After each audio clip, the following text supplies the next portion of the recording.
move on to Dr. Joseph K. David, who is also joining us from Canada. Dr. Joseph is working for Integramed Canada and is currently in Toronto. Dr. Joseph K. David was a senior scientist and laboratory division head at the National Institute of Epidemiology, ICMR, Chennai. He also had a special training on virus typing from CDC Atlanta. He had served as a faculty for ICMR School of Public Health and has authored a number of research papers in international journals. He was also a resource person for the HIV sentinel surveillance of 7 southern states in India. He has a very interesting title for his talk, The Biography of SARS Cov-2. With this brief introduction, I welcome Dr. Joseph K. David. Thank you, Dr. Kumar, and good morning, good afternoon, and good evening to everyone who is watching me from different parts of this world. Without going into much introduction, I would like to directly go to the topic of today's discussion. And the major point is, when could be a normal life? When could be we are back to normal life?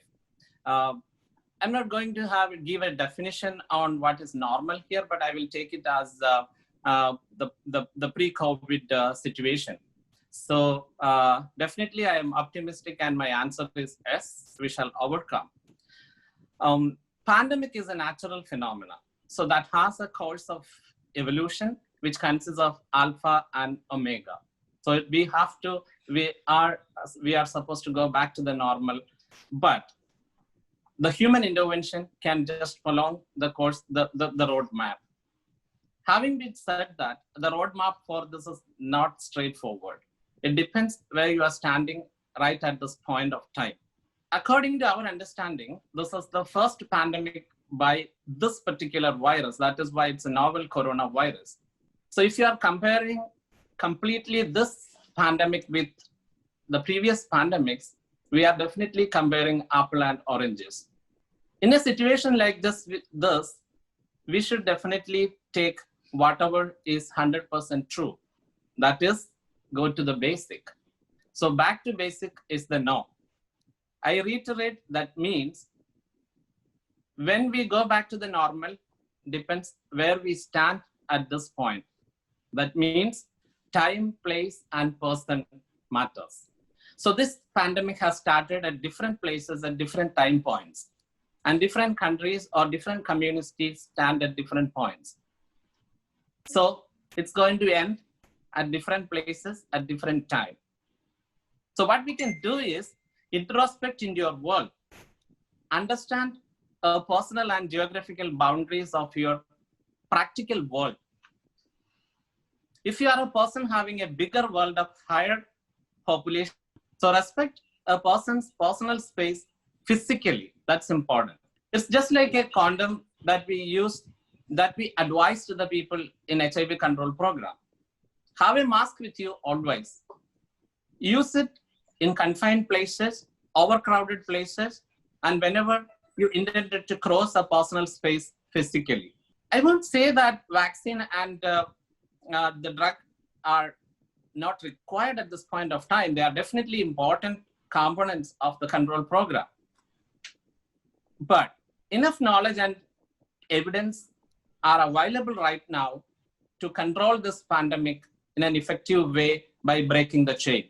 We have proved these things in pandemics like Ebola and many other situations. And the large hue and cry which we see in this world of vaccine development and drug development are primarily of economics and politics rather than medicine or agriculture. Natural disasters, they bring people together. But epidemics and pandemics, they split the community apart.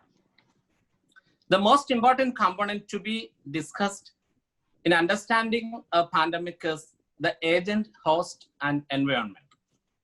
When you consider coronaviruses, the first report of coronavirus identification has happened in 1960s from avian infectious bronchitis virus, which caused respiratory infections in chicken. And the human cases of coronavirus infections, the 229E human coronavirus was isolated from patients having common cold. So these viruses can produce respiratory infections, enteric infections, hepatic or neurologic infections in different species. And it has been found that on an average, 2% of population are healthy carriers of coronaviruses. And it accounts for about 5 to 10% of all respiratory infections. Prior to 2002, coronaviruses were just a non-significant group of virus family, which doesn't have much clinical significance at all. But emergence of SARS in 2002 has changed and give importance to coronaviruses. In a small span of November 2002 to July 2003, more than 8,000 cases and 774 deaths occurred due to SARS Cov. So that's around approximately 10% of fatality rate. Similarly, the next one was MERS Cov. From April 2012, it started giving outbreaks. And the fatality rate has gone up to 34%. But everything has changed drastically with COVID-19, the SARS Cov-2. We are going to read our history in two ways after this pandemic as pre and post COVID-19. So these viruses become such an important milestone in the history of human being. Surprisingly, this group of organisms, they have the second largest genome among all RNA viruses. It's about 30,000 base pair. The whole genome sequence of this organism are revealed that it's a new virus. It's a novel coronavirus. But it has similarity to the SARS virus and the MERS virus. About 79% similarity to SARS and 51.8% similarity to MERS virus. And hence they were classified close to that thing, and they belong to the beta coronavirus family. But they have about 87 to 89% similarity with other coronaviruses, which isolated from bats and pangolins, etc., which shows that this particular virus has evolved from the nature. If you go a little further into the genetic structure of this virus, they have 5 essential genes. 4 of them are coded for the structural proteins, the spike protein, envelope protein, membrane protein, and nucleoprotein. And the 5th one is important in the viral replication and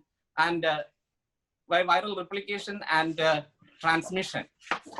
And the spike receptor protein, which is very important for the virus to get attached to host cell.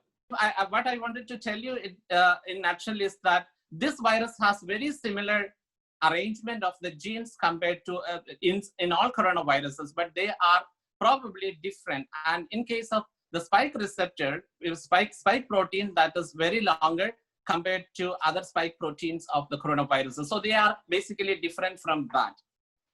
But in the spike protein itself, they have differences. They have very high similarity with isolates from bats and pangolins, but still they have differences, which shows that the evolution which happened in this organism is really natural, and it doesn't arise from the laboratory or something else. So compared to considering the mutations are the natural process which evolves continuously. And there are, we have seen that the rate of mutations are about 1 mutations per 10 days or about 2 transmissions of the diseases. And totally we have analyzed about 60,000 the whole genome sequences of this organism in the public domain, and almost 15,000 is from India. And we have seen that in among the 10 important clades or lineage of coronavirus seen in the entire world, we have 6 of them in India. And and also we have found that this is evolved independently once it is introduced into the community. So evolutions will happen further, and we may get even all 10 lineages here, but surprisingly, they don't have much difference either in pathogenicity or in transmission pattern.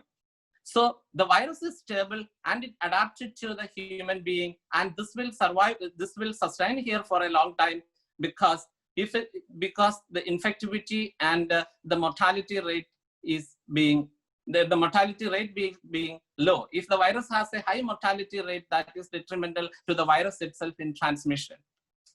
So my conclusion is that the virus is going to stay here, but the combined effort is required to get more data into the transmission process, and especially understanding the biography of this virus. We need to have more of genetic data to understand completely the evolution process in the virus.